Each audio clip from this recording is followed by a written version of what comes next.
What up? What up? Hey, everyone. Welcome to Wrestle Recap. My name is Michelle Tate. My name's Justin Tate. And we are the only brother-sister duo that takes you on the journey of wrestling throughout the decades. And boy, oh boy, we got some new listeners this week, I believe. What? We do?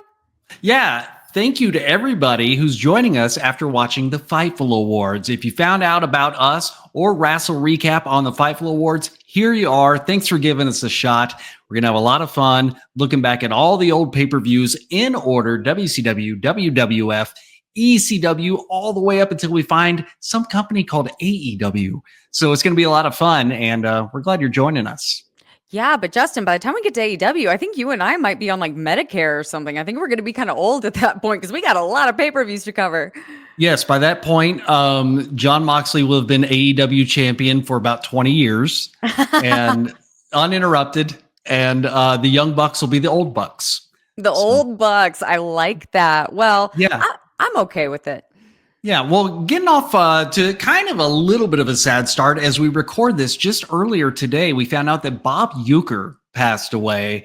Bob Uecker, of course, known mostly for the world of baseball and a little bit in entertainment, but also in sports entertainment, made a lot of appearances for the WWF at a couple of the first WrestleManias. So he was a really funny guy.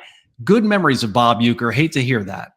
I know. I actually saw that Carrot Top posted a picture with him today, and I guess they were good buddies. So obviously he's a funny guy, but man, maybe one day Bob and Vanna White will meet at the pearly gates and his dream will come true. Because I remember during that show where we had Bob and Vanna White, he wouldn't stop talking about her. I know. He was an entertaining guy, so gonna miss him. Oh, yes. Well, a little bit. The only other thing I have in current wrestling news is I saw photos of both Cody Rhodes and Kevin Owens at Walt Disney World this week. Number one, isn't that a conflict of interest? But number two, I'm very jealous that this happened when, like a month after we were at Disney World, Justin. It's not just a conflict of interest. It could be a conflict of epic proportions. Cody Rhodes and Kevin Owens in the same place at Disney World. I'm surprised they didn't climb up on top of that big Epcot ball and just have a, loser goes off the edge match. It is no longer the happiest place on earth, although Cody looked like he was enjoying the hell out of some popcorn in the picture I saw. That's true. I see Kevin Owens as more of a Dole Whip guy. Oh, totally. He was actually seen in the Hollywood Studios 50s primetime restaurant, which is an old school. I can totally We see ate that. there. We did. I know. Yeah. Just jealous that we didn't get to see him. But yeah, let's get into the show today. Let's do it. Before we get to the old show we're going to review, got to get in the time machine. Yeah, people. All you newbies, we got a time machine. Let's go.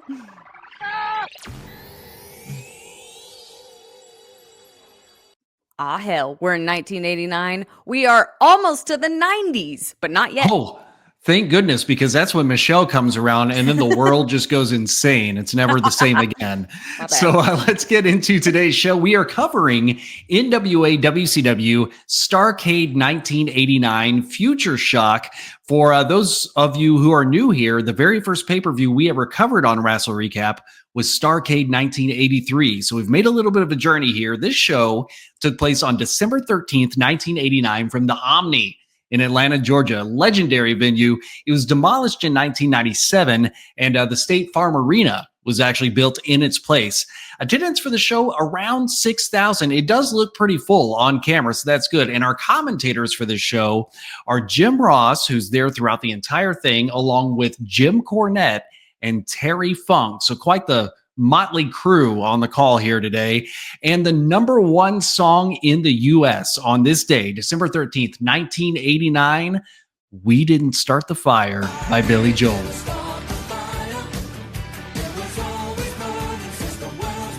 Ooh, that's just a jam.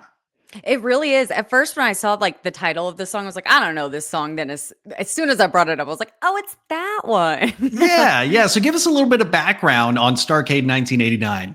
Yes, so this is an interesting one. Most Starrcades, we see a lot of title changes and whatnot, but this show has no title matches. Instead, there are two round robin tournaments happening at the same time: the Iron Man tournament for singles matches and the Iron Team tournament for tag team matches.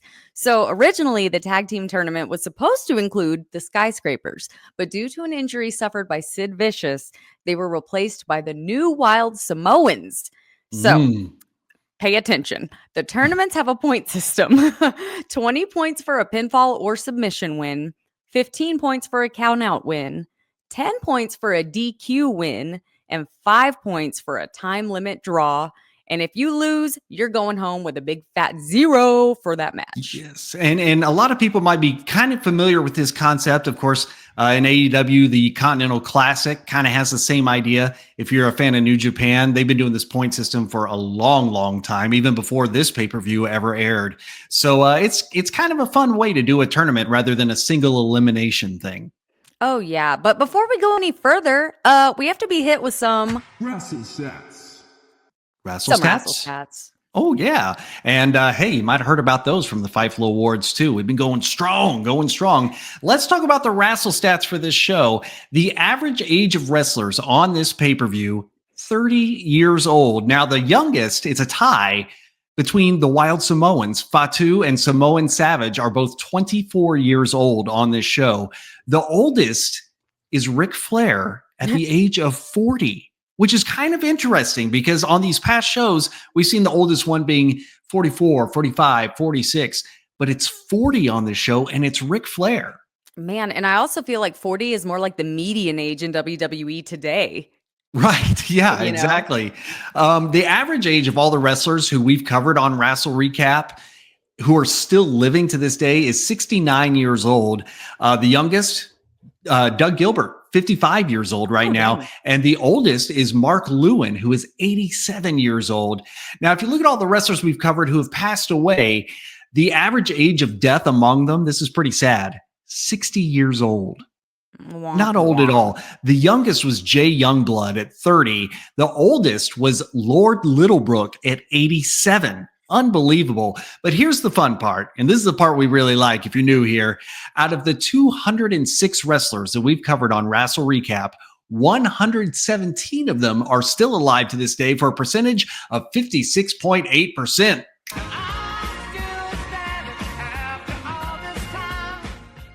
Still standing. Yeah, we are. I'm just jamming out over here. I'm having a good time.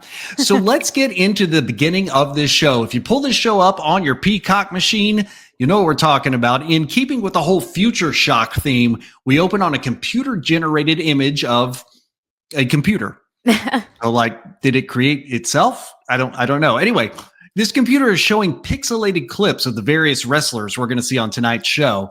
We go straight to a shot of the ring. The crowd is silent, which is quite different from pretty much every other pay-per-view that we've watched where we're greeted by fans just going nuts. But in the ring is our ring announcer, Gary Michael Capetta, along with members of the United States military. I assume they're from the U.S. military, could have gotten them on loan from another military, I suppose. But Gary asked everybody to rise for the national anthem. And I just thought, this again? Like, I thought we had gotten past the point where this was a thing every show, to the point where I had forgotten that we used to do this. Yeah, I'm guessing they probably still did it. It was just never televised, but for some reason they wanted to include. Maybe it's because I thought they were U.S. Marines, judging by their uniforms, and so maybe they were just like, "Hey, we have Marines. We should show this. It's cool." I don't know. Yeah, maybe one of them was Ranger Ross, actually. Hey. You never know. Remember him? Jim Ross welcomes us to the show, along with Terry Funk, who's going to be doing commentary on singles matches, and Jim Cornette, who will be doing commentary on the tag team matches. Makes sense. All three are in tuxedos, but Terry Funk has an earring, like a dangly earring hanging from his left ear. Like, what kind of cowboy is that? I don't know, man. It's a choice. I got more stuff to say about it later. You remember, like, it was in his left ear. I remember when I was a kid, if it was in your right ear, that meant you were gay. Yes, and especially if it was a cartilage ring in your right ear, you were double gay. Oh wow, I didn't know that one. That was after my time in school. But back to the ring, as Gary Michael Capetta tells us, this is the moment we've been waiting for, and a big curtain on the stage opens up, revealing all 4 tag teams in tonight's tournament, standing on separate platforms, backlit from like this array of lights that's got to be straight out of some disco movie. Like they just stole the set from like Saturday Night Fever 3 or something. But and maybe those weren't platforms they were standing on. They were just like mountains of cocaine. And they got that from the Saturday Night Fever too. But Hey, that could be fun. Mountains of cocaine. You don't know. I mean, you could get a sled and just go straight down it. Oh, Yeah. yes. I do want to point out that when they zoomed it in on the Steiners and they opened their jackets to reveal their championship belts, Rick had his on backwards. Like you could only see the strap. It's like the actual metal part was on his butt. Well, that makes sense for old Rick at the time. But Yes. let's get into the first match on this show. Yeah, let's do it right off the bat. We've got the Iron Tag Team Tournament match that has Doom, who has Nitron and Woman with them, versus the Steiner brothers. So we're going with this, the whole Doom number 1, Doom number 2. With Doom number 1 being Ron Simmons, Doom number 2 being Butch Reed. We saw all of these guys actually on Halloween Havoc 1989. That goes the same for Rick Steiner and Scott Steiner. Yes. Yes. So let's go ahead and get right on into the match. Yeah, did you notice there's still a lot of empty seats facing the hard camera when they started this show off? Probably wouldn't have been noticeable, but the seats are like bright orange and red. So fortunately, the arena staff was kind enough to wait for those seats to be filled up instead of just putting a black tarp over them. I guess they didn't have seat fillers back then. Do you know, does WWE use seat fillers? Not necessarily even for like people who just didn't show up for the show, but like when they go to the bathroom or go get something to eat. I know that they have. I would assume that they still do.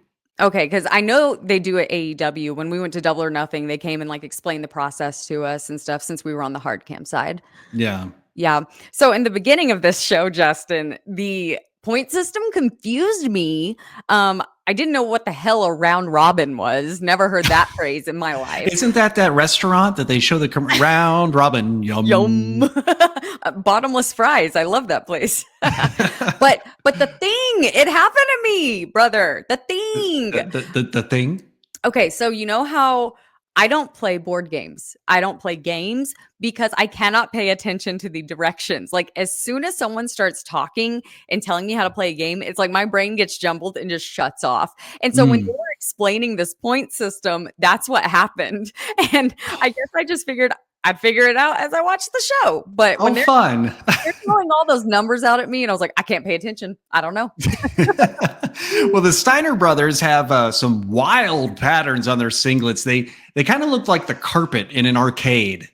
Oh yeah, or like in a movie theater. Or no, a movie theater that's in a mall. That was the carpet. Yes, with the sodas that come in like a paper cup, like a waxy paper cup. Ooh, did you like those? I didn't like those because by the end, you kind of taste it. Yeah, you pretty much just taste paper. It's like those awful paper straws. They are not a substitute. They are not. We need to go to those agave straws, whatever, corn plastic, anything but the paper. But hey, did you notice that the skyscrapers were still in the intro? Oh, no. Yeah. And then also, JR, he accidentally mentions them in the beginning, then kind of went, oh, whoops. No, I mean, Wild Samoans. Oh, that's so funny. Well, and just last week when we watched Survivor Series, Tully Blanchard was still in that intro and he wasn't on the show. He got replaced. Yep. Yeah. Well, let's talk about Nitron, who's out there with Doom. Do you know who Nitron is? I think I do, but go ahead and tell the people. Much bigger movie career than a wrestling career, but what would be specific interest to you is he played Michael Myers in the Halloween remakes in the late 2000s. Yes, he did, and I have met this man. Have you? I have. I did not know that. For everyone that's wondering, it's Tyler Mane. It's Tyler Mane. Yes, I actually met him. Golly, my I guess last October, we went to that big Halloween convention in LA where it's like all the Halloween movies, and he was there. And my bestie Mark, he actually got a picture with him and met him, and that guy is freaking huge. Yeah, yeah, you can even tell just on this pay-per-view. It's like, God, that's a tall drink of water. Yeah, but those tights were certainly a choice. Yes, indeed they were. Titron. Bill Apter is on the outside. Gotta love Bill Apter. He's out there taking pictures in black pants and a red sweater over a collared white shirt. For you NXT fans, it's like he cosplayed as Andre Chase 30 years too early. Yeah, even Jim Cornette, he mentioned the red sweater. He's like, he likes to make sure he's seen all the time. Yeah. But speaking of, I am loving Jim Cornette on commentary. He is very high energy. He's very funny and he keeps it exciting. However, like, it's kind of confusing having two Jims talking to each other in commentary because they're calling each other Jim. Well, Jim, I think this. Well, Jim, blah, blah, blah. So I'm wondering if this is how JR got reduced to two letters later on, because maybe Jim does more commentary and they realize it's confusing. Yeah, well, and I noticed at one point, JR called him James, as in James E. Cornette. But by that point, everybody just knew him as Jim. So it's kind of like, I guess it didn't stick. But woman on the outside, kind of a clone of Elizabeth in the WWF. Same hair, same dresses, same personality. Oh, no. Burn. No, woman actually has one.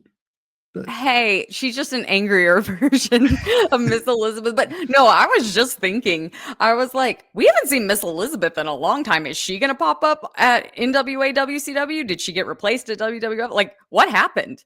Oh, we will see her again, but you got to give it some time. Gotta give it some time. At one point, Rick Steiner is stalking one of the Doom guys with a big smile on his face. And in that moment, he looked just like Mick Foley, which is not so far-fetched when you consider that both of them made a lot of money by talking to their hand.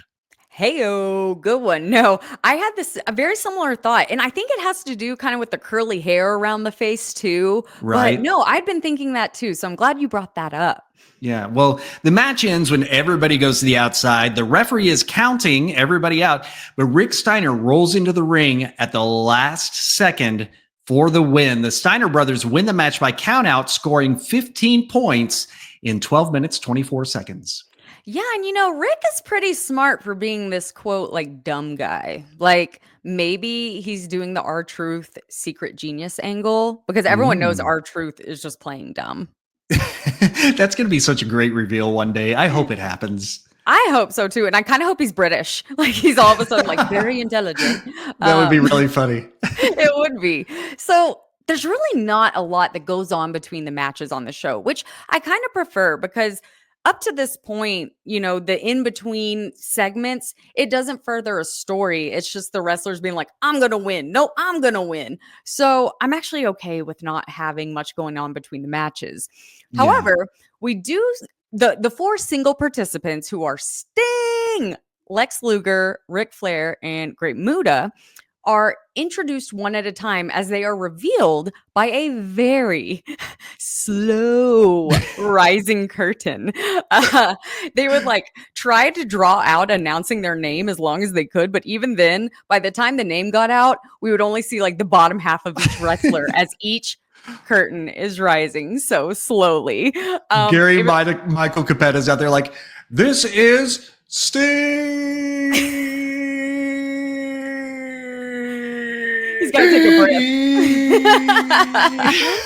Right. And he was like, he's like using all these adjectives to describe Ric Flair. And it's still like, we just see his bottom half, man. Like, I don't know what was up with those curtains. I guess they thought they'd be cool to be animated. If it were me or automated, if it were me, I would just grab the string or whatever and just pulled up higher. It was ridiculous. Yeah, right. But anyway, to bring us into our first singles match of the night. Yes, it is our first tournament match amongst the singles competitors, and it's a big one. Lex Luger versus Sting. Saw both these guys at Halloween Havoc 89 and very close in age on this show. Lex Luger 31, Sting 30. So very, very close. Getting into the match, these ramps that lead from the stage down into the entrance aisle, you know when you rent a U-Haul and it has those ramps that you can pull out to like load heavy things up into it. It looks like they yanked 2 of those off of a U-Haul and like taped them together and said, good enough. They'll be able to get down. It looked kind of like crap. It really did, dude. Yeah, it's just you never want to step on those barefoot either. Those things hurt. Oh, yeah, But right? yeah. Ugh, Justin, the rat tail is in full force for Sting. Ew. But you know Mm. what? It made me think. I'm really shocked that Darby Allin hasn't grown one. Oh, my God. Because he's got the blonde hair, like the same color. And like, honestly, a rat tail would kind of work for Darby Allin. Like, I mean, You it know? might get, eaten off on Mount Everest or something by a moose or something. But Mooses are known for their love of rat tails. So that's very, mooses? very Meese? possible. Meese? Moose? Moose eye? I don't know. Early in the match, Lex Luger leaves the ring and walks up the aisle. Must have forgotten to record Unsolved Mysteries again. Boom! Call back to 2 episodes ago. Bang. Did it. Heyo. Well, yeah, you'd be leaving too if Sting was absolutely kicking your butt. Like, of course, he'd rather go watch TV. That's true. That's true. The referee here is Nick Patrick. And here's something fun that you can notice about him, because we're going to see Nick Patrick refereeing matches for a long, long time. He does the Nick Patrick flick. Do you know what this is? No. Okay. Whenever somebody's being pinned, Nick Patrick goes down to count it, but he slides one hand palm up under the guy's shoulders who's being pinned. And so he counts 1, 2, and before he hits 3, he flicks their shoulder up so they know when to kick out. I'm just like, my jaw dropped. Yeah. I can't tell if that's really smart or if that, I mean, obviously I didn't notice it. Well, and here's the other thing too. If he can't get to their shoulders, he'll touch the leg of the guy who's doing the pin. I guess I would just think that more referees would do this, or this would be a more common practice. Yeah. Yeah. Nick Patrick, he did it like throughout his career. Watch for it from now on. Oh man, that's going to be distracting. Brother, I hate to say this, man. I feel bad saying it, but I'm not a fan of Terry Funk on commentary. He sounds like Bob Caudle at times. A little bit. There's something about he doesn't have a whole lot of inflection in his voice, and it's just kind of like what he's saying is fine. It's just kind of the way he delivers it that I'm not a fan. But to follow up with that, like saying he has great content, he does say that Lex and Sting are the top stars going into the 90s, and he's not wrong. So like I know he knows what he's talking about, but something about the delivery, it just doesn't hit with me, man. Yeah, I feel you. I mean, especially when during the tag team matches, you have Jim Cornette, who's at maximum overdrive the entire time. It's a big difference. Oh, yeah. So they do say that Gordon Sully will be backstage conducting interviews later. And it's funny, you just mentioned Bob Caudle, because I get Gordon Sully and Bob Caudle so confused. And I think it's because of the glasses. But I do want to give Bob a shout out, because he and his wife, Jackie, celebrated their 76th wedding anniversary this week. Wow. And they were featured on the Today Show for it.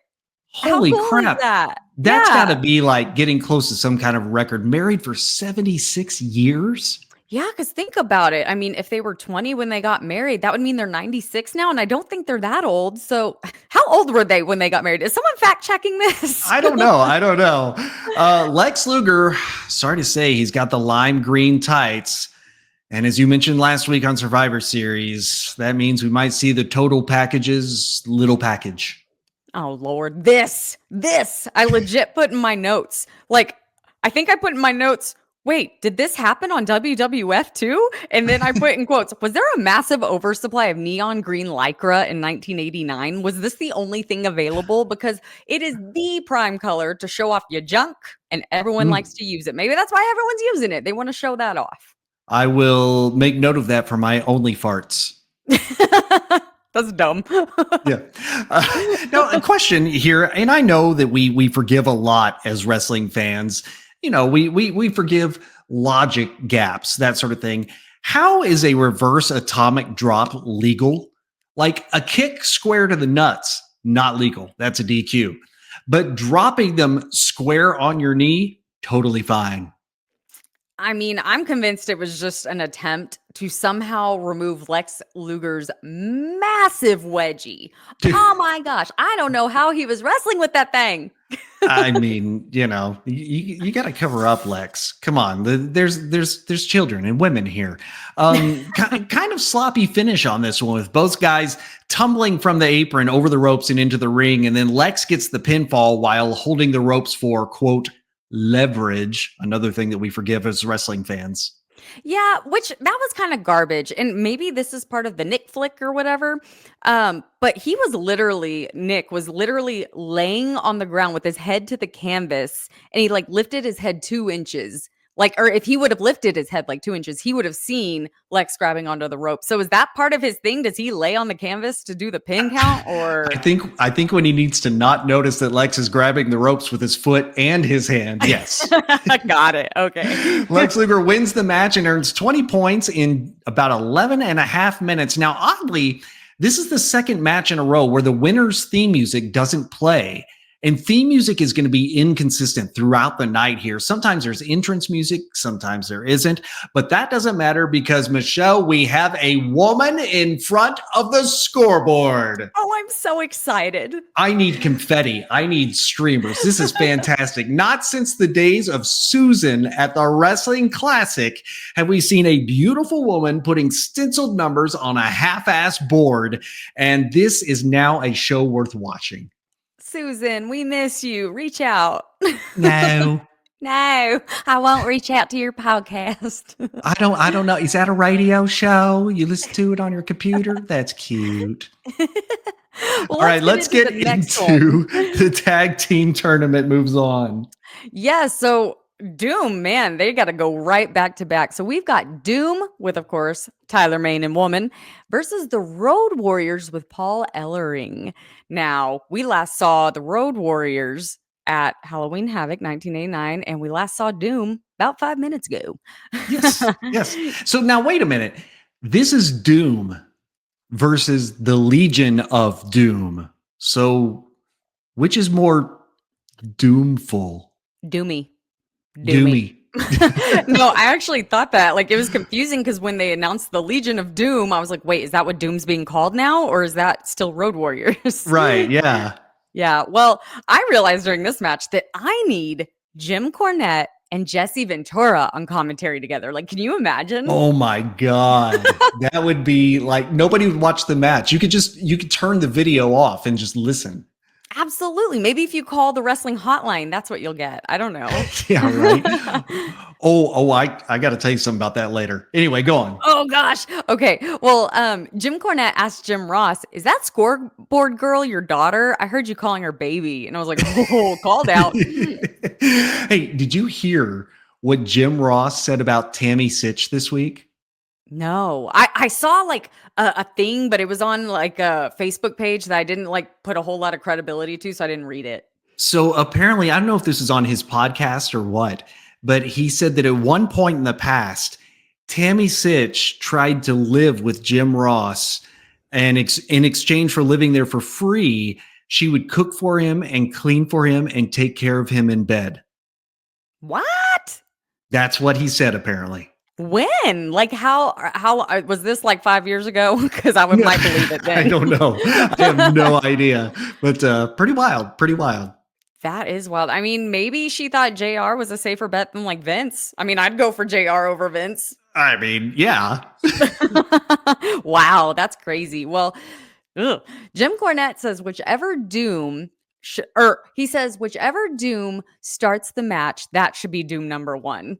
And I thought that was so funny. And it's like Shamu. So if you go to SeaWorld and you're like, Shamu is always the first orca that swims out. Like, It doesn't matter which orca. None of them are named Shamu. So that's just what I thought of. Oh, boy. Well, Woman changed dresses for this match, kind of like Elizabeth did in previous tournaments. And we'll be kind and just assume that Doom changed their generic black masks too, just to freshen up. I don't know. So. Yeah. Yeah. The Road Warriors are out here with their manager, Paul Ellering. I don't think we've ever pointed out his other connection to modern wrestling. Of course, we see him on Monday Night Raw as part of the Final Testament, right, as the Mhm. manager for them. But his daughter, Rachel Ellering, is actually on the Ring of Honor roster page and has appeared on TV for Ring of Honor for quite some time. Is that her wrestling name? Rachel Ellering, yes. Wow. And see, that's crazy because I've never heard of her. And wow, cool. That's Yeah. cool. So is it possible, just watching this match, that the Road Warriors have gotten too bulky to move quickly? Like, I guess that's kind of silly because I'm not bulky and I don't move quickly. But like, You I don't? don't know. I just noticed them kind of getting slow on this one. No, you're right. I noticed that too. They're getting very big. I think I had a note about them drinking Ultimate Warrior's juice. Allegedly. But yeah, I think you're right. And I mean that's just what happens with size, man. That's why like football players and stuff, they tell them don't get too big because your speed's gonna go down. So no, Right. I think you're right. But I guess I mean when it's sports entertainment, it doesn't matter. Yeah, I sure. don't know. But hey, the Road Warriors win the match and earn 20 points in just 8.5 minutes. So that brings us to the current standings being Road Warriors 20 points, Steiner Brothers 15 points, and Doom Goose Egg. They got a big fat 0. I feel kind of bad for Doom because at this point I was like, so do they even need to continue? Are they out? Like, can they win? Right. Exactly. Like at some point, all you can do is play spoiler, right? Right. Yeah. Well, nothing happens after this match. They go straight into the next one. Yeah, it's another singles match. The Great Muta with his manager Gary Hart versus Ric Flair. And guess what? What? We saw both these guys on Halloween Havoc 1989. most everybody on the show that's the case. Great Muta is only 26 here. Ric Flair, 40 years old, as we mentioned before, the oldest on the show. Heading into this match, we see a guy dressed up as Santa Claus, and then I realized that is our first sighting of Norman the Lunatic. Okay, I did see the Santa Claus, and I think Jim Cornette points him out at some point, and I figured like he's a person that like I should know, but who the heck is Norman the Lunatic? Norman the Lunatic, he is a wrestler, and we will see him over in various gimmicks over the years. He was everything from a crazy guy to a truck driver to this, that. But all you need to know is we will see this guy again at some point. You know what I noticed during Great Muta's entrance? Gary Hart's cheeks, his face cheeks, not his butt cheeks. He has like kind of those puffy cheeks, like he's holding something in there, you know, that like it makes me wonder if that's where Great Muta gets the green mist from. Like Gary Hart just drops it in his mouth like a baby bird. That is so nasty. And if they had that gimmick, they would have to be like boyfriends. So they'd be like, I have to give you a kiss before I continue this match. I don't know why he's like French. Yeah, Gary Hart. Very French. Very French. I have to give you a kiss. Well, Great Muta, hey, he's rocking the black and white face paint. And last time it was red and black. So I don't know. I don't know how I feel about him ripping off and stealing Sting's future looks. Well, Sting is one of the wrestlers of the 90s. So that's all we need to know. Exactly. Two weird things about Ric Flair's entrance here. First, his theme music starts as that song from the Olympics. Yeah. And then it goes to his normal theme. But second, he's with Ole Anderson and Arn Anderson. I texted you and I put quote in all big letters, hold the phone. Arn Anderson didn't I just see him last week on WWF? Yeah, you did. And if you were listening last week, we told you that after that Survivor Series, just 2 days later, was the Brainbusters' final appearance on WWF television. But that had already been taped well ahead of Survivor Series. So Survivor Series was the final show that Arn worked, and his contract was up. Tully had already been fired for failing a drug test. So Arn said, well, I'm going back down there with my friends, the Horsemen. So is Tully going to come back to WCW? They didn't quite want him yet because of the reason he had been fired from WWF. And is Arn eventually going back to WWF? One day in the very, very, very distant future. Okay, so he's here to stay for a bit. Okay. Yes, yes. So, question: why is Ric Flair in this tournament? Like, he's the world champion at the time. He's wearing the belt to the ring for every match. In character, why would he care or have time to take part in this tournament? Because it was for his own pride, Justin. You see, here in this day and age, all these young kids, they only wrestle when they get paid or if they get something out of Mm. it. But for this, it was for the love of the game. The Well, any true. more Ric Flair only wrestles if he's going to get paid, or sponsors an energy drink if he's going to get paid, I mean, or it's true. It's you know, true. gets married if he's going to get paid. Anyway, there's craziness on the outside with the Andersons brawling with the JTEX Corporation while in the ring, Ric Flair gets the quick pin. Okay, this T-Rex thing, T-Rex Corporation. T-Rex. Have we seen these guys before? It's what are their names? You know what? I couldn't tell. I think one of them was Kevin Dragon? Sullivan, actually. Oh, there's Dragon someone in it because I googled it. Yeah, I think they called him the Dragon Master. Yeah, because I was like, who Yeah. the hell is a JTEX, T-Rex, whatever? Well, Ric Flair wins the match, earns 20 points in just under 2 minutes. Like I said, this was a quick win. So our current standings on the singles side, Lex Luger, 20 points, Ric Flair, 20 points, the Great Muta, 0, Sting, 0. So lots of movement to be made there. In front of the scoreboard, the redheaded woman puts a 20 next to Ric Flair's name, which indicates the number of times she saw Ric Flair walking around with his robe open that night. And we head on into the next match. Ew, Justin, that reminds me of what happened to me today, and I have to tell everyone about it. Did you see my Facebook status? I did. Okay, everybody, I went to the post office downtown because I have to go there for my job. And I was sitting in my car and I saw this man walk by me. And then he just whipped out his banger and started peeing on the sidewalk. And like, he was probably like 55, 60 years old. And apparently, he had gone in and asked if they had a bathroom and they told him no. And I can't tell if he was homeless or not. Like, that's what everyone suggested to me. And I was like, no, like, I don't know if he was. It's almost like he just couldn't hold it anymore. But I saw old man peen and it ruined my day. Michelle, you could have just honked and I would have stopped. I mean, Shut up. I had no idea. I had no idea. Oh my God, I should have honked because then he'd like spray pee everywhere, get on my car or something. You need that old yellow SUV you used to have. It would just blend in. Oh, it was so nasty. Okay, next tag team match. Okay, so we've got the Road Warriors with Paul Ellering, of course. I can never. You will never get that word. I will never. I want to say Ellerling. That is more natural to me. Versus the Steiner Bros. And the last time you saw these guys was tonight.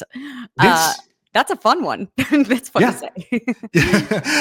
So you've heard of the irresistible force meeting the immovable object. Well, Jim Cornette says this is the insensible force meeting the illiterate object. I got that too. I was like, that's pretty clever. But he did say there is a massive shortage of brains in this match. Hard to argue. Now wait. Scott Steiner changed singlets, but Rick Steiner didn't. So Scott now looks like the mug you get from Blockbuster for renting 3 videos at once. Oh my gosh, that giant mug. Like it was like as big as my face. And our dad drank Coors Light with ice in that mug for years. Yes, that was his mug. Long after it said Blockbuster on it, it just held like a bucket's worth of beer. Yeah, like because it washed off. And then I remember we got another one years later and I was so excited to give him that new one with all the stuff on it. And he just didn't care. Did not care. But anyway, they do mention that this is the first time these two teams have wrestled each other ever. Like, really? I mean, I would think on a house show somewhere, but it could be because they were both good guy tag teams. So it could be. Yeah. Yeah. Well, Cornette says that the crowd is sitting back for this one, waiting to see what happens before they choose a favorite because they're both good guys. That's a nice way of saying the crowd is kind of dead. Yeah, they do that a lot this show. Yeah, but you know what? It surprises me on this one because I saw this match coming up and went, Steiners and Road Warriors, this could be really good, actually. But the crowd was kind of eh. Yeah, you're right. Well, I was freaking out in my living room when Hawk pressed Scott Steiner over his head. Like, my goodness, like I can't even do that with our 4-year-old niece. And so that was Yeah. hella impressive. Like, it hurt my back just watching him. There is a lot of muscle in this ring. We also got our first bear hug of the night, which is the opposite out is kind of dead, but that's okay. There's a doomsday device, and then Scott Steiner got his shoulder up at the last second while Animal's shoulders, who was making the pin, were still down. Yeah, I call this, I'm going to name this, and it's called a hokey ending. And it's when it's that like false, this person thinks they're pinning this person, but actually they got pinned. That's now called a hokey ending. I Um, see. yes, but Justin, do you feel like at this point the talent's getting a little gassed out? I mean, they would have to, especially with that last match only lasting like 2 minutes. Like there was very, very quick turnaround that had to happen there. So yeah, I mean, I wouldn't blame them if they did. Plus, like we talked about earlier, they're big guys. Like Mhm. they're gonna run out of gas. Yeah, I mean, I'm surprised they gave Doom a break here. I'm surprised they didn't put them in 3 in a row. But Right. hey, the Steiner brothers win the match and earn 20 points in just 7.5 minutes, bringing us to the current standings, being the Steiner brothers have 35 points. What? Road Warriors 20 and Doom 0. Boo. Boo. After the match, the fake Susan puts some numbers on the board, and that's it. Next match. Yeah, we're moving fast here. Our next singles match, The Great Muta versus Sting. Already saw all these guys tonight, so now we've seen all the singles competitors in the ring tonight. This is, by the way, the battle of the half-smudged face paint. Yes, but okay. With the Great Muta's face paint being all smudged like that, and the way he squatted in the beginning of the match, you know what that reminded me of? When I pooped in the woods that one time on a camping trip. Brother, you have never been camping in your life. Don't lie to our listeners. True. I just never would do it by choice. I was like, I have been camping once and I will never do it again. We are in 2025. There's no reason to sleep outside. But what it reminded me of was, and I know I talk about this movie too much, but it was my childhood comfort movie in Three Ninjas when the boys are on the like in the compound, Snyder's compound or whatever. There's that random ninja and his face paint is all smudged and he has the sword and he licks it and he's so creepy. Do you remember that scene? I do not.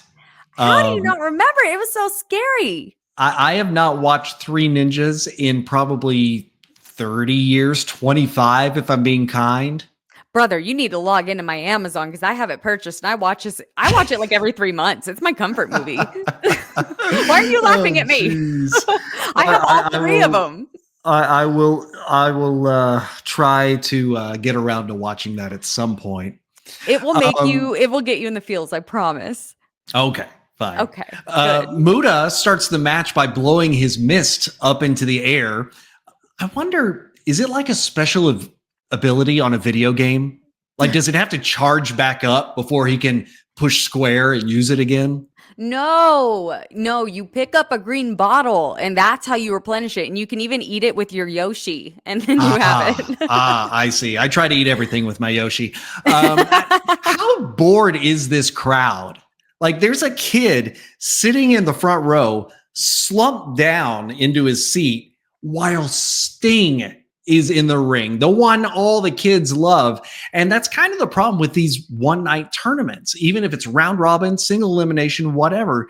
Although the point system like kind of helps, the final match is really the only one that matters. It's kind of like the final few minutes of an NBA game. Yeah, you're right. I mean, I can assure you I would not be bored with Sting in my ring, and that is not a euphemism. Y'all being nasty. Oh. But now even I was feeling a little, I feel like I've seen this before. You know? Yeah. But speaking of the front row, did you see that group of elderly women? Like, it's like they took the bus from the nursing home and rode over and they were like, let's go to wrestling tonight. I loved that. That was so great. Yes, that'll be us one day. Only you're like not a lady, but you know. That you know of. Muta goes to the outside and Gary Hart is rubbing and massaging Muta's stomach. He's recharging the mist. That's what he's doing. Gross. Is that what he was doing? Because I put in my notes, WTF is happening. I'm like, isn't that like a thing in Buddhism, like rubbing the belly for luck, or maybe he just had like too much American Taco Bell over here visiting. I don't know. That's where the green mist comes from. It's Taco Bell. You digest it and it just right on up. I was gonna say it's coming out of the wrong end. Usually it comes out the other end on my green mist, but ew. No, I don't eat Taco Bell. What? I'm from Texas. Come on, y'all. Well, the Great Muda, I don't know how this happened, but his entire hand is dark green, like assumingly from the mist. And like, number one, how did that happen?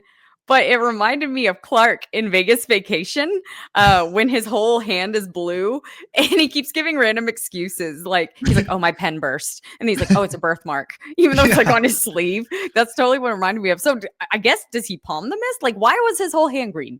So he would do a thing where like when he would blow it out before the match like that sometimes, he would blow it onto his hand. And I'm not really sure like what the significance of that was, but yeah, that's what he would do for some reason. Oh, okay. Sting hits a superplex off the top rope for a relatively quick win, earns 20 points in 8 minutes, 41 seconds. So now the standings are Lex Luger, Ric Flair, and Sting all tied with 20 points, and the Great Muta with a 0. And at this point, we are halfway through the night. Jim Ross, Jim Cornette, and Terry Funk recap the scores so far. Terry predicts that Lex Luger will win the singles tournament, while Jim Cornette predicts that the Steiner brothers will win the tag team tournament. And also, Terry Funk says dadgummit, which undoes the earring to restore his cowboy status. Dadgummit. Yes, I put this in my notes, but it confirms that he is indeed familiar with West Texas, because I've never heard anyone outside of our parents and their friends say dadgummit. Ever. Yeah. Yeah. Well, let's get into the tag team match coming up. We've got Doom again. Versus the new Wild Samoans with Sir Oliver Humperdinck, aka the Big Kahuna. But these guys are lucky. They haven't had to wrestle yet, but I guess they have to take on the back half of the show or something. But we've got Fatu and the Samoan Savage. As we've said before, they were last seen on Halloween Havoc 1989, and they are both 24 years old. Yes, indeed. Getting into this match, the Samoans entered the ring wearing like grass skirts over their upper half, and just had me hoping like nobody throws a fireball during the match. That could be bad. Too soon, Justin. What? You know what it made me think of actually when I thought about the fireball? When I played the Scarecrow in The Wizard of Oz, I want to say it was opening night. And there's that scene where the Wicked Witch shoots a fireball at the Scarecrow and catches him on fire. Opening night, I look up at the Wicked Witch, and the next thing I can see is nothing but white because that fireball went right into my face. And like, it didn't hurt. I just, for the rest of the night, could smell my eyebrows. That's about it. I was going to say, did they not have like a demonstration or like fire safety class or something? But then I realized where you did the show and I was like, oh no, they didn't spend money on that. No. But they're also out $100. I was about to say that, but I didn't know if I'd get in trouble. Is that what you were going to? Okay, we'll talk about it later because I know it's coming up again. Woman changed clothes again, but Doom and Nitron did not. We don't think. Right? No, don't think so. I appreciate her wardrobe changes. We'll say. Oh, sure. Yeah. And this is the first time that we're seeing the Samoans tonight, which I think was kind of a smart move to like give the crowd something fresh halfway through the night, because other than the Samoans, you've seen everybody else multiple times. Definitely. And apparently they don't know English, according to Jim Cornette. Yeah. I guess it's maybe they're like Jimmy Snuka last week on Survivor Series. I don't know. No, dude. That's what he does. Fatu, he's thick, but he's not fat, right? And like later on, we'll see him as Rikishi, and he was definitely bigger at that point. But that makes me wonder, will we ever see a day when the Usos are like 300 pounds? Like we call them Jimbo and Jumbo Uso. Heyo! The Rock will become the mud, nice and squishy. Oh my gosh, yes, that would be wonderful. I'd love to see a bigger version of all of them. What would he say instead of yeet? Eat. Eat. Yeah. That's funny. Man, well, as I said, the freaking Big Kahuna thing, they're trying so hard to make this work, and it's just not. But I don't know what he's wearing, but he's wearing the other one of Terry Funk's earrings. Did you catch that? See, but was it in his left ear? Because I mean, I think it was because okay. it really was. Yeah, I Okay. think they split the cost of a pair, and they're like, here, you keep one, I keep one. Well, speaking of beauty choices, the Samoans' hair, it's braided. It's just a whole bunch of small braids, but the braids keep falling out like all over the ring. And I didn't think we'd see something like that until the Divas era of the WWE, but here we are. It doesn't stop here. At least Doom isn't picking them up and like trying to attach them to their own head. Stand by for a later match. Yeah. Well, commentary doesn't know which member of each team is which. So instead of only using their names, they call whoever is in the ring the Samoan or just Doom. So I can only assume from here on out, we can only refer to the Steiner, the Road Warrior, the Conquistador. Actually, that one would be very understandable.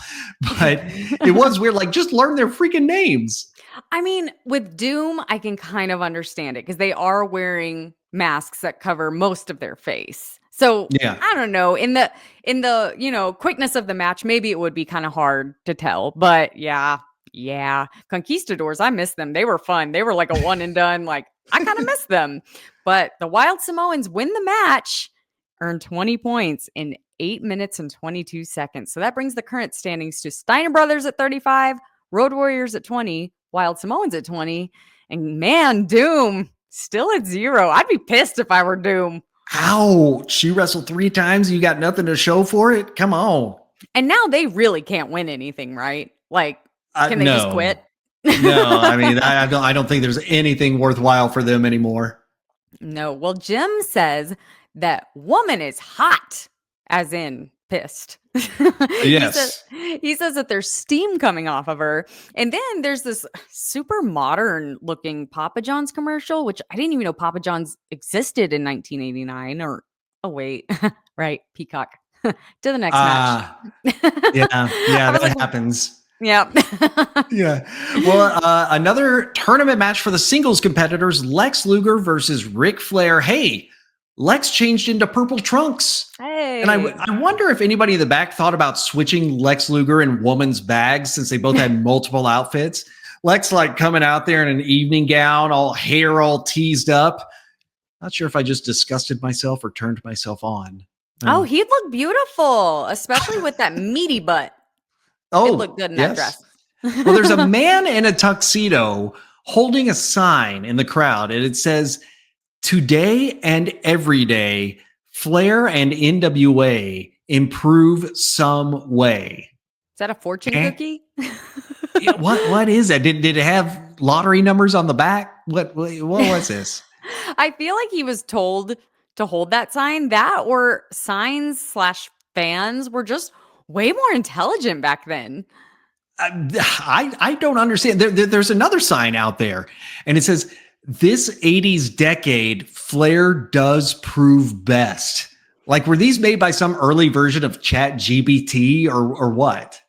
Yeah, that makes no sense. But speaking of signs, you have inspired. I've taken a sign once to a wrestling show, but I am going to All In Texas, and you've inspired my sign that I'm going to make.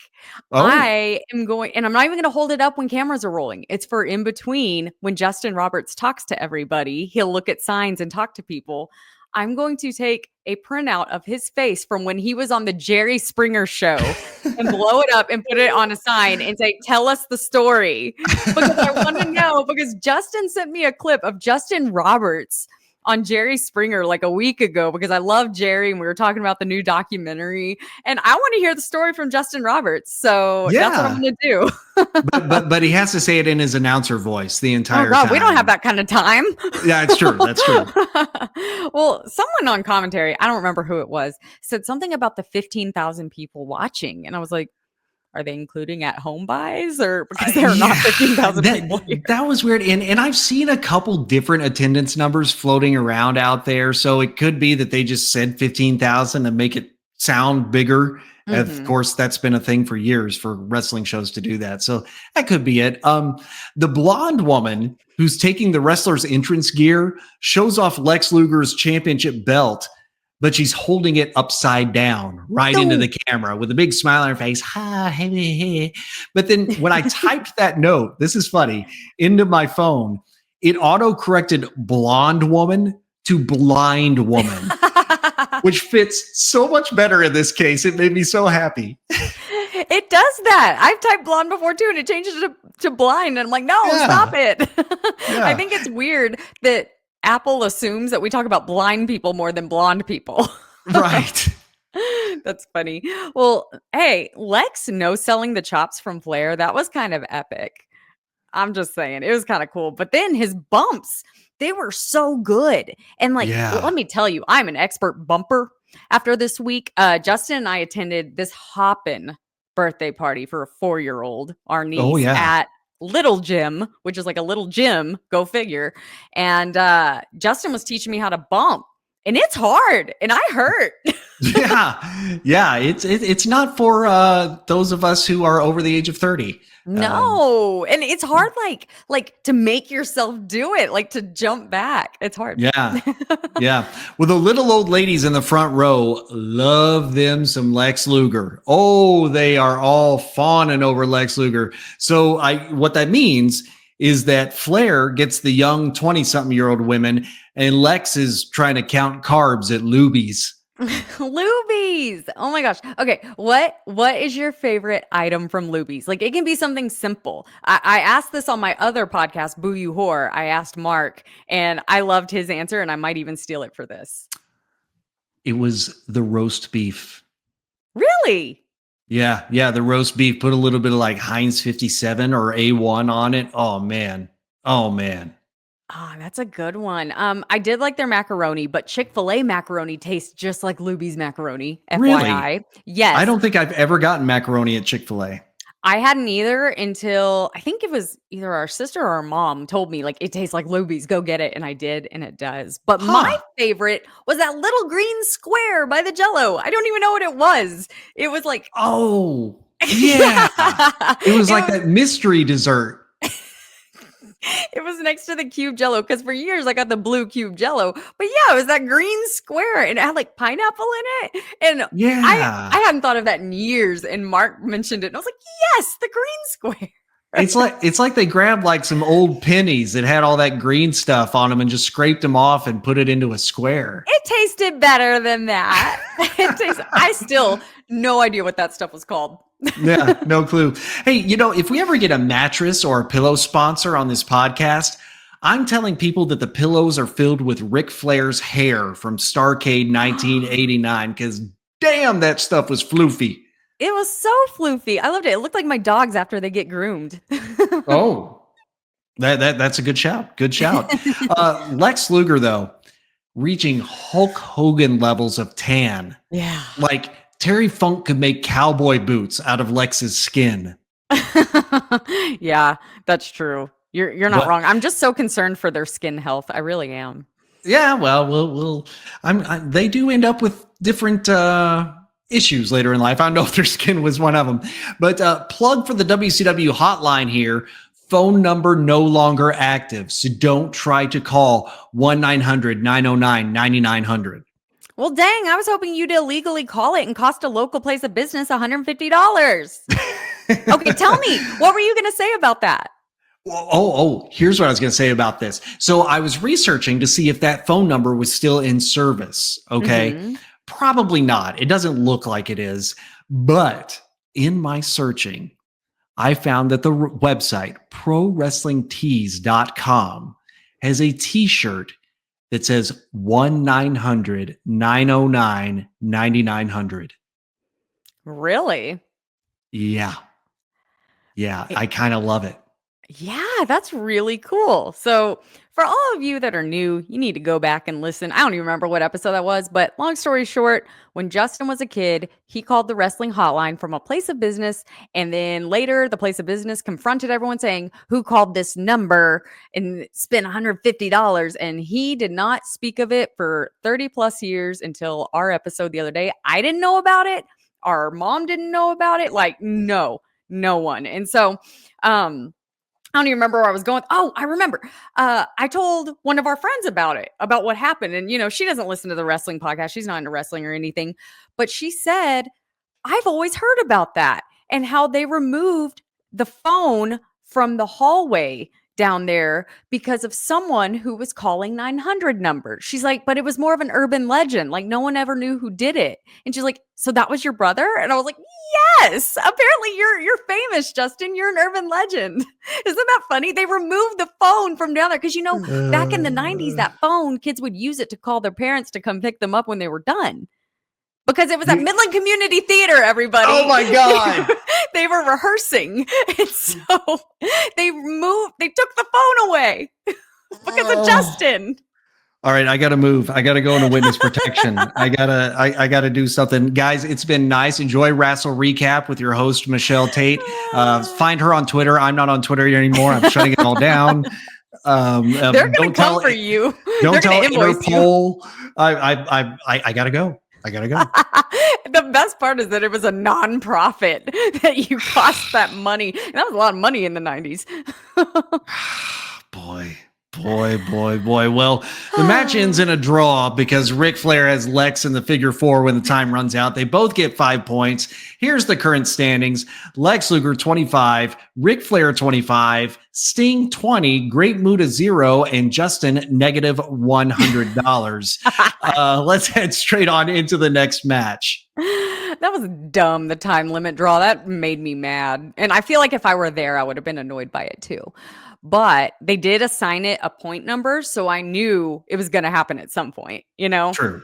Yeah. Well, we've got the Steiner brothers versus the New Wild Samoans with Big Kahuna.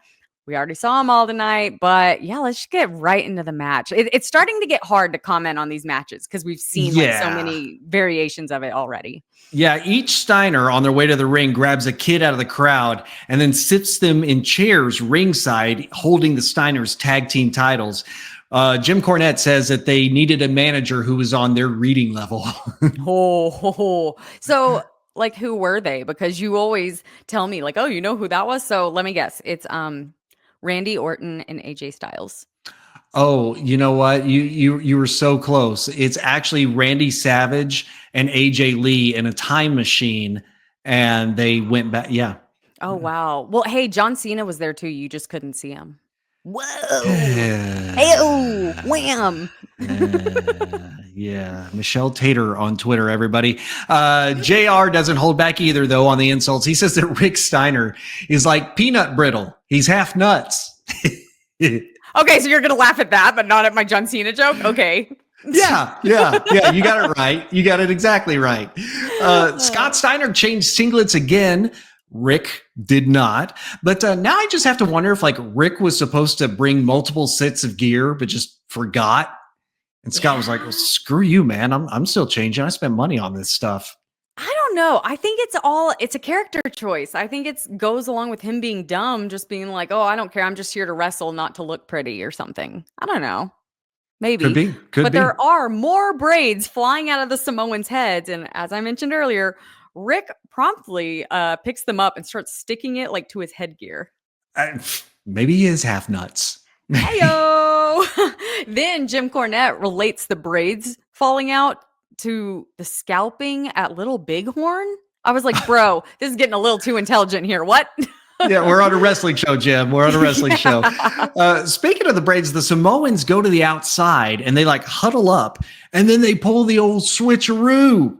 And the one who had been getting beat up was replaced by the other. And you could tell because one of them has one lighter colored braid in the back.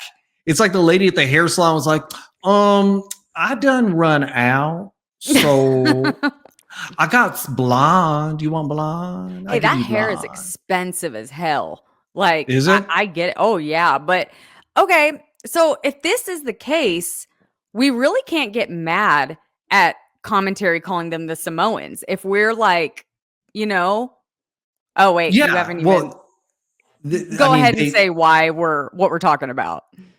Well, what do you mean? Well, the switcheroo that happened. Well, yeah, they pulled the switcheroo And so one got in the ring while the other one stayed on the outside and recovered. Right. That's what I'm saying. And so never mind. I'm confused. So there's a dorky accountant looking dude in the crowd, and he's like talking crap to them while they're in that huddle, and a police officer intervenes, and Jim comments on it. So was he in on the switcheroo? I don't think so. I think this is just a pissed off fan, which is awesome. Well, he looked like an accountant, didn't he? He was in like a button up and slacks and like. Accountants get pissed off too. That's true. They really do.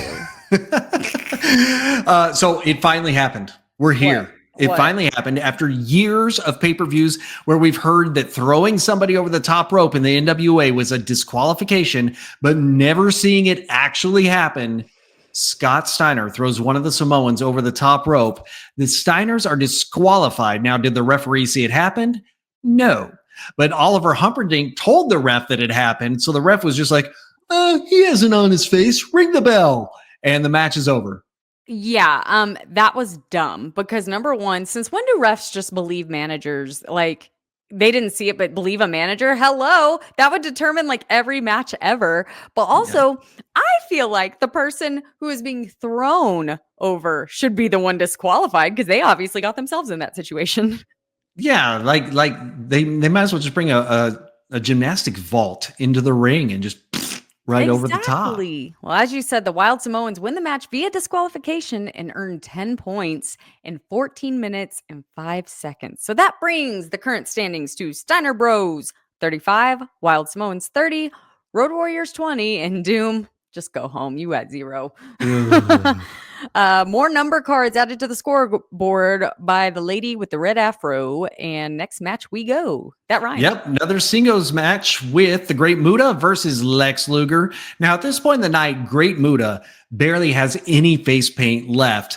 But I kind of dig it. It's like proof that he's been in some battles and has 0 points to show for it, but he's been in some battles. I was about to say, man, that's kind of sucked for him.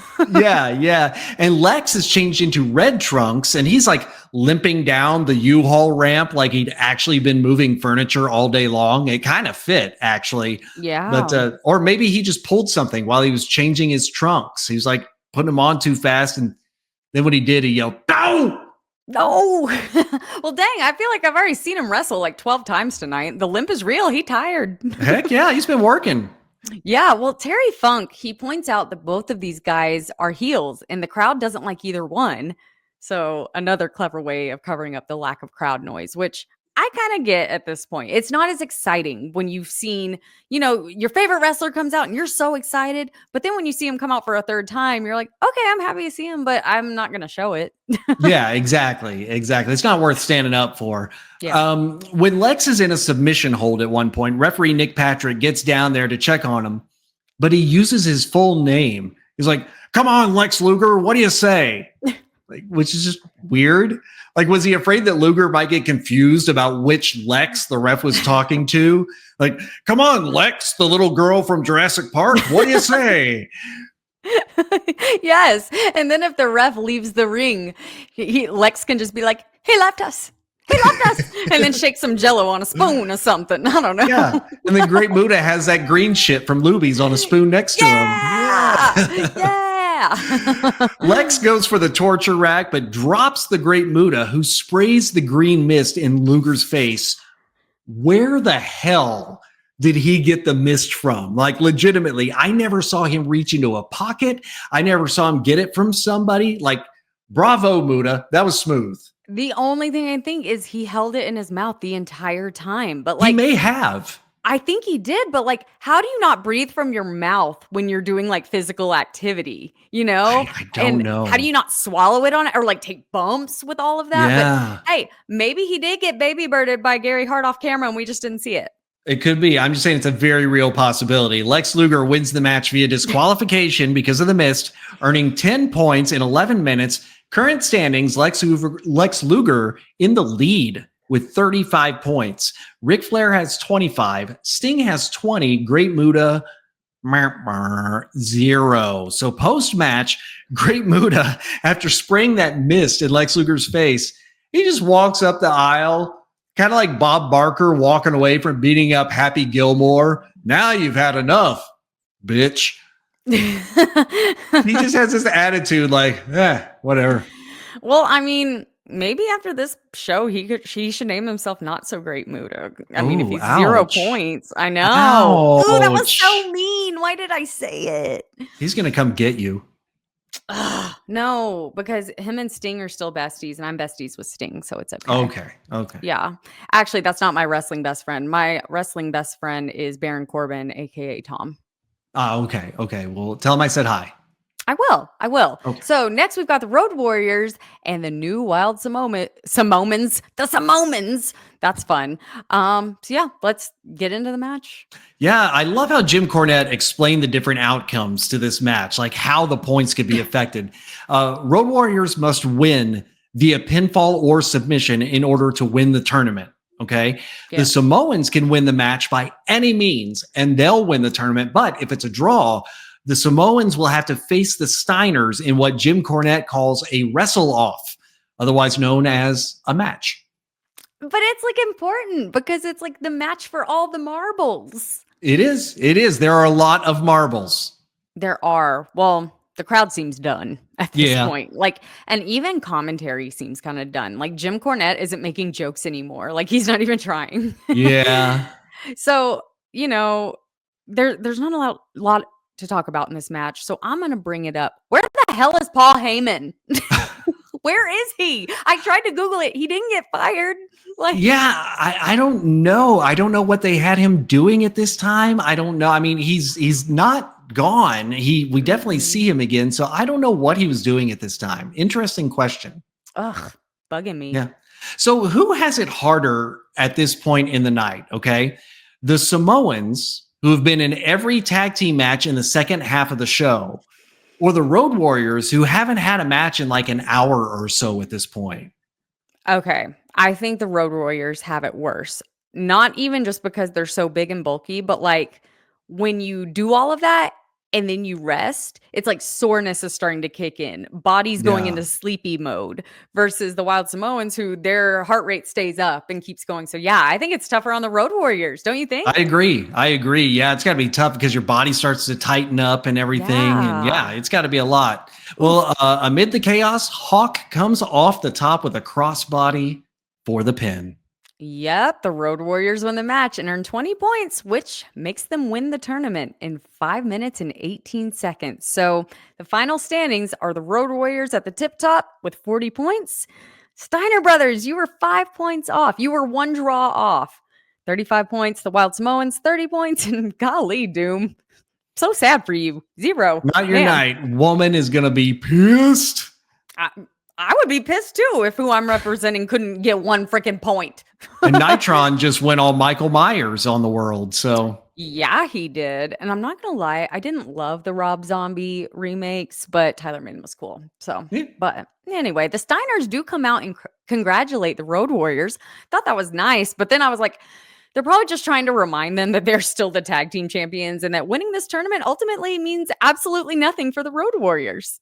Yeah. Right? Yeah. Like pretty much. And on to the next match. Yeah, so it is the final match of the night to determine the winner of the Iron Man tournament, Ric Flair versus Sting. What a history with these two guys before and after this night. Sting redid his face paint. He didn't let it just stay all messed up like Great Muta. He completely redid it. It's fresh, but wait, it's black and white. And Muta's was black and white. So did Sting and Muta have to like fight over who got to repaint their face between matches? Well, Sting won because Great Muta had 0 points. Easy. Sting could be like, you don't even have any points. I'm going to repaint my face. Good point. The black and white is mine. Yep. I like that. They run down the possible outcomes again. Sting has to win via pinfall or submission in order to win the tournament. If there's a draw, Lex Luger wins the entire thing. So there's a lot of stakes going on here. Jim Ross says that Ric Flair has a clock in his head and cement in his hands. And if stories are to be believed, he also has a baby's arm holding an apple in his trunks. I want to vomit right now. That just reminded me of the old man peen I saw this morning at the post office, and I want to vomit all over the place. Wow. But hey, Ric Flair, I heard a rumor he wants to do one more match. And I heard even further rumor. I feel like that was true. What I don't know if this is true is he's talking about entering the Royal Rumble this year. Oh God. What do you think about that? Him doing another match? Like, how can he? Terrible idea. Like, just stop. No, don't, Hey, they're featuring please. Hulk Hogan again on Saturday Night Main Event, so I don't know. I feel like maybe they're gonna let him, but like, especially with his involvement with AEW, with Sting's retirement and stuff, I'm kind of surprised that WWF would want to give him like that is the dumbest decision if they give him a platform after all the backlash with Hulk Hogan, and they're not backing down on that. I don't know. I feel like Vince is pulling strings from behind the scenes or something, dude. I really I have do. no idea. I have no idea. When it comes to the old guys, we should just let them be the old guys. Except for Sting. Okay, fine. Well, these two, Ric Flair and Sting here, they're telling a great story. Like for background, Sting, Flair, and the Andersons have loosely reformed the Four Horsemen, but there's still kind of an underlying tension and old feelings there. And we even see Flair at one point in this match complain to the ref about a slow count. So it's kind of like we're seeing his true colors seep out just a little bit. I dig it. Yeah, I really like it. And obviously, I mean, there's stuff coming up. So I'm not going to spoiler alert anybody. Well, the match comes down to the final 60 seconds. Ric Flair working Sting's leg over hard. And then with about 20 seconds left, Flair goes for the figure four, but Sting rolls him up out of nowhere for the 1, 2, 3. Yes. And I was shocked that Sting won because Flair is kind of like WWF's Hogan. And so I was thinking he doesn't lose. But I'm so glad that he won. And soon I would know why he had to win. Yes. Sting wins the match, earning 20 points and winning the Iron Man tournament in 14 and a half minutes. So here's the final standings. Sting finished with 40 points, Lex Luger 35, Ric Flair 25, and the Great Muta 0 points. 0 Doom points. And Well, the Muta Andersons get some pizza or something. Doom and Muta. Yeah, and he's going to spray green mist all over it. He's like, this needs something on it. There we go. Gross. Andersons come down, and along with Flair, they surround Sting. And it's like, oh, what's going to happen here? And it's like tense for a moment. Mm-hmm. But then Rick raises Sting's hand in victory. And then Arn Anderson's like, hey, come here. I'm like, oh, what are the Andersons going to do? And the Andersons raise Sting's hand in victory as well. It's a feel-good moment. It's so sweet. They're all together and they're happy for him, and I love it. Gordon Soley is on the stage with the Road Warriors for a quick interview. And it was then that I realized we should have known that the Road Warriors were winning the Iron Man tournament. Their theme song was Iron Man by Black Sabbath, but that's neither here nor there. The Road Warriors, they say nice things about the crowd, and then Gordon Soley says, well, we're just waiting for Sting to come up here. And just as Animal starts talking again, we go to the credits. But we can still hear Animal yelling, stuff about Atlanta and you people. And then Gordon introduces Ric Flair and Sting. And Ric Flair gets a little bit more out than, I just want to say, before we fade to black. And let's point out, like, this isn't like a picture-in-picture split screen type thing. It is straight up credits rolling. It was like, man, they must have had a hard out, or they were gonna have to pay like an extra $1,000 a minute or something. Yeah. So, what are your final thoughts on Starrcade 1989? I always love the Starrcades. I always look forward to them. In the beginning of the show, I liked it a lot more. It did kind of start to lose excitement throughout. And I was never bored necessarily. It just kind of lost excitement. I wanted to see some different talent because all night we had the exact same talent over and over and over. So I wonder how those guys, like the people not on the show, felt about that. Because think about them doing that with like a WrestleMania, only having 12 wrestlers on it all night long. But I liked it all right. It definitely wasn't like Survivor Series to me where I felt like, oh God, this is the same match over and over and over, although it was similar. I will prefer when it goes back to the old version, assuming that it does, of, title changes and stuff like that. But what did you think of it? Much the same. Yeah, one night tournaments are so hard. We saw that on the Wrestling Classic. We saw it at WrestleMania 4, and it is very easy to get the crowd fatigued. I was a bit surprised at the length of some of these matches, that they were going frequently, like 15 minutes or more. But it is a very, very hard thing to do. And these days, you won't really see that much. You'll see like the earlier rounds of a tournament go on Raw or Dynamite or something leading up to the finals at the pay-per-view, which I think is a much smarter way of doing it. That said, this wasn't a toil to watch, really. Overall, there were times where it was like, all right. But it was a fun show. And I did like the fact that the little bit after the final match, we did see a little bit of, is there something going on with Sting and the other Horsemen or not? So it did further some things. Yeah, definitely. And, I always talk about my attention span.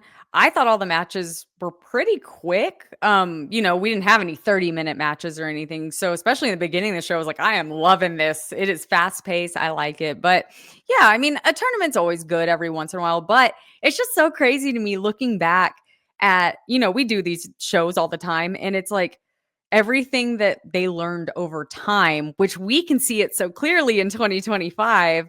But like you said, doing the tournaments on Raw, Dynamite, and then having the finals on the pay-per-view, like that makes so much sense. Yeah. Why did it take them so long to figure that out? But exactly. Obviously, it's hindsight 2020. It seems a lot more common sense than it probably seemed at the time. Right. Well, let's get into what happened after this pay-per-view to carry us through to the next one. Oh, man. Well, after scoring 0 points in the tournament, the Great Muto went on to lose the television championship before heading back to Japan, which it makes sense. And it almost kind of reminds me of AEW. Like, anytime we have someone from New Japan, they're probably going to lose. I feel bad for him. Right. Tomohiro Ishii or somebody like that. Right. Well, after also scoring 0 points in the tournament, Doom would lose a match to the Steiner brothers where they were forced to unmask. They were like, no. They were probably like, thank God they're going to know our names now. Yeah, right. Right. Well, let's hope so. But even though they won the tag team tournament, the Road Warriors started losing momentum, causing tensions with the company to slowly boil over. Why do you think that was? Why were they losing momentum? It's hard to know because the crowd loved them.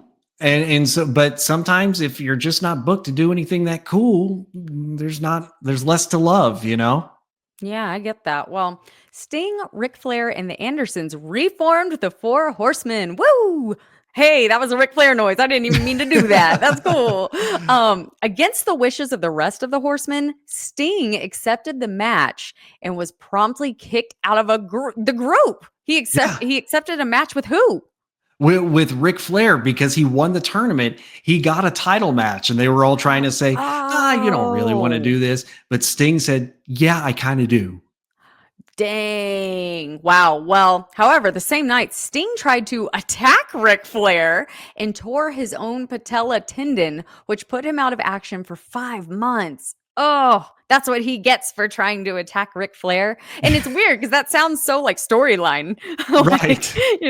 But the title match against Ric Flair was ultimately awarded to the man who took second place in the tournament, Lex Luger, which I feel like we saw a big match with them recently, but that's okay. We did. That's all right. That's all right.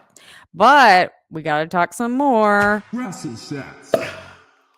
stats. So not much changes, but since we do have some new people here, we will run down this full thing real quick. Out of all of the pay-per-views that we've watched here on Wrestle Recap, Randy Savage, the Macho Man, has the most matches with 17 matches.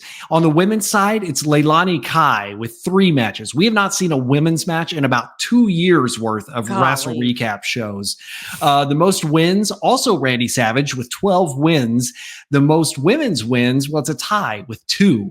Fabulous Moolah and Itsuki Yamazaki.